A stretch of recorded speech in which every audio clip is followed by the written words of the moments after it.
18 जनवरी को एसआई परीक्षा में पूछा गया सवाल है, अगर आपने मिस किया तो अभी समझ लीजिए।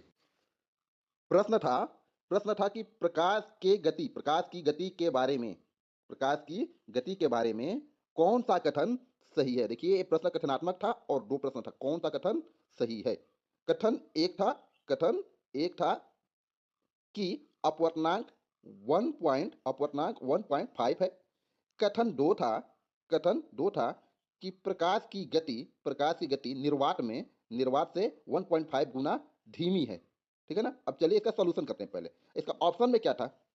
ऑप्शन में ये था कि केवल कथन एक सही है, बी था केवल कथन दो सही है, सी था दोनों सही है, दोनों कथन सही है, और डी था दोनों कथन गलत है। तो इसका सॉल्यूशन करेंगे। सबसे पहले समझिए कि अपवर्तनांक जिसे हम किसे संबोधित करते हैं, एन से संबोधित करते हैं।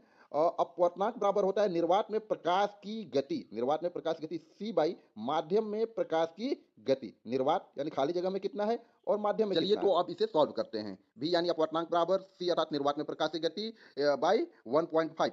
अब सूत्र में मान रखेंगे और सूत्र में मान रखने पर देखिए, सबसे पहले एन जो अपवर्तनांक है, एन बराबर सी जो निर्वात में प्रकाश गति है, और भी का मान सी भाई 1.5 है। रखने पर N equal C into 1.5 by C. अब यहाँ सी से सी कट जाती है और हमारा आंसर आता है 1.5। समझे।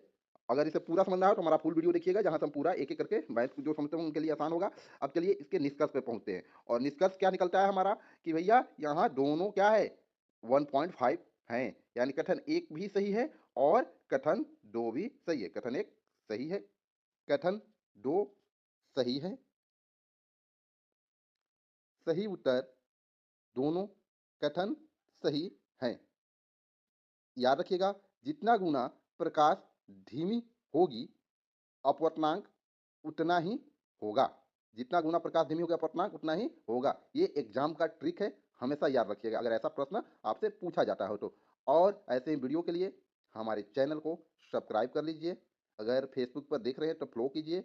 और मेरा नाम है गोविंद कुमार। मैं पहले भी 8 साल तक अपना स्कूल चलाया हूँ, और अब मैं ऑफलाइन नहीं बल्कि ऑनलाइन पढ़ाने का काम शुरू किया हूँ गुरुकुल लर्निंग हब पे।